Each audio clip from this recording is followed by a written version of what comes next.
En ce temps-là, des pharisiens abordèrent Jésus et pour le mettre à l'épreuve, ils lui demandaient: est-il permis à un mari de renvoyer sa femme? Jésus leur répondit: que vous a prescrit Moïse? Ils lui dirent: Moïse a permis de renvoyer sa femme à condition d'établir un acte de répudiation. Jésus répliqua: c'est en raison de la dureté de vos cœurs qu'il a formulé pour vous cette règle. Mais au commencement de la création, Dieu les fit hommes et femmes. À cause de cela, l'homme quittera son père et sa mère, il s'attachera à sa femme, et tous deux deviendront une seule chair. Ainsi, ils ne sont plus deux, mais une seule chair. Donc, ce que Dieu a uni, que l'homme ne le sépare pas. De retour à la maison, les disciples l'interrogeaient de nouveau sur cette question.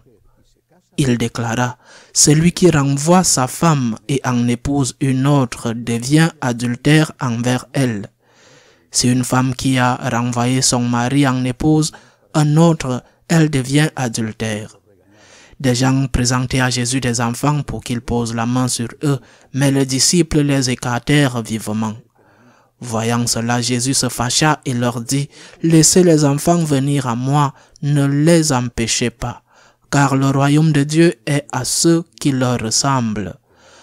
Amen, je vous le dis, celui qui n'accueille pas le royaume de Dieu à la manière d'un enfant n'y entrera pas. Il les embrassait et les bénissait en leur imposant les mains. Acclamons la parole de Dieu. Le rejet du divorce par le Christ, le rejet plutôt du remariage après le divorce, a toujours créé des problèmes. Il en a créé parmi les disciples qui l'ont interrogé à nouveau à ce sujet parce qu'ils étaient très inquiets. Je ne pense pas qu'à cette époque, du moins, aucun d'entre eux ne songeait à divorcer de sa femme, mais il s'agissait d'une tradition bien établie au sein du peuple juif, et ils ont compris qu'en s'opposant à cette tradition, en rejetant le divorce, ils allaient perdre beaucoup d'adeptes. Mais Jésus n'a pas cédé. Il savait qu'il allait avoir des problèmes pour cela, mais il n'a pas cédé. Il a rejeté le divorce avec toutes ses conséquences. C'est lui qui répudie sa femme ou son mari et en épouse un autre ou une autre, commet un adultère contre le premier ou contre la première. C'est ainsi, et personne ne peut changer cela, même s'ils veulent les adoucir, les modifier, ce sont les paroles du Christ. Pour changer ces paroles du Christ, il faut directement nier l'évangile et dire que Jésus-Christ n'était pas Dieu. Si nous confessons Jésus-Christ comme Dieu, cela ne peut être changé par personne. Et quand je dis personne, c'est personne. Que faut-il faire? Tout d'abord, nous devons essayer d'empêcher les mariages de se briser. Tout cela est conçu pour aider les mariages qui se sont brisés et qui ont contracté une nouvelle union. Mais la première chose à faire est d'empêcher ce mariage de se briser. Personne ne se marie pour divorcer. Personne n'entreprend une aventure comme le mariage avec tant d'implications sociales, des enfants et économiques. Personne n'entreprend cette aventure pour la briser.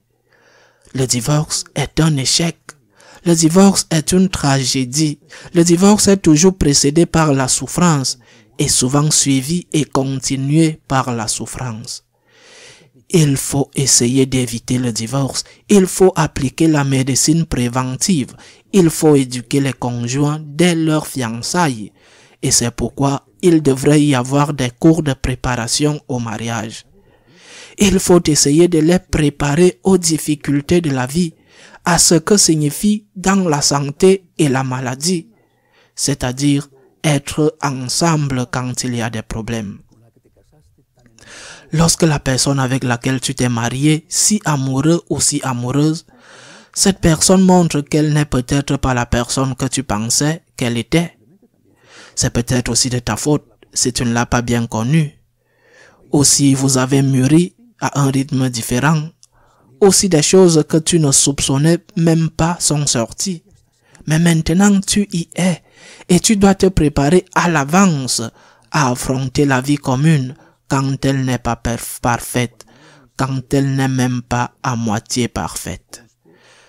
Pour mémoire, l'Église a toujours accepté la séparation, pas le divorce, oui la séparation, parce que personne ne peut te forcer à vivre avec quelqu'un qui te maltraite. Cependant, une fois que le divorce a malheureusement eu lieu, il faut continuer à aider cette personne, aussi bien celles qui ont été victimes, car dans un divorce, la faute est parfois partagée, même si elle n'est toujours pas égale.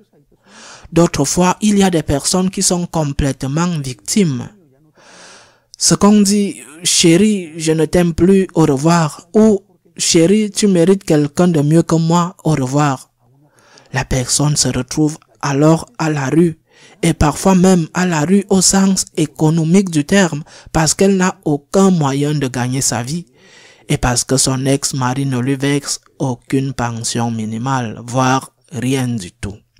Il faut aider ces victimes du divorce, qui sont aussi les enfants, mais aussi les parents des divorcés. Il faut les aider, et bien sûr, il faudra aussi aider le coupable, ou les coupables, si les deux sont à blâmer. Bien sûr, il faut le faire. L'Église ne fait-elle pas, pardonnez la comparaison, de la pastorale pour les personnes incarcérées qui sont parfois coupables de crimes terribles? Il faut aider la victime et il faut aider le ou les coupables. Mais les aider ne signifie pas leur donner raison.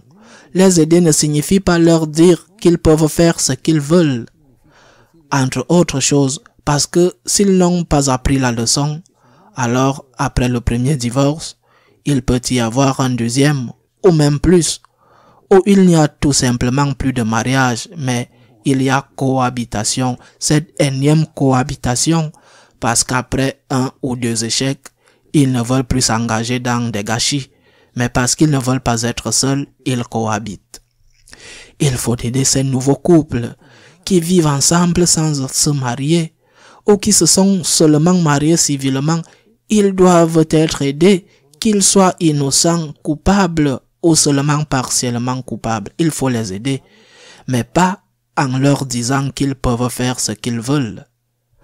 Le travail pastoral avec les divorcés et les remariés est très important. Nous devons leur montrer la miséricorde de Dieu, que Dieu les aime, que Dieu ne les a pas jetés hors de son Église. Ils ne sont pas excommuniés dans le sens où ils n'appartiennent pas à l'Église. Ils sont toujours baptisés et aimés de Dieu. Mais ils ne peuvent pas recevoir la communion.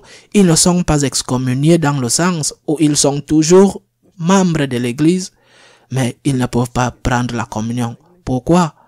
Parce qu'ils sont en état de péché mortel.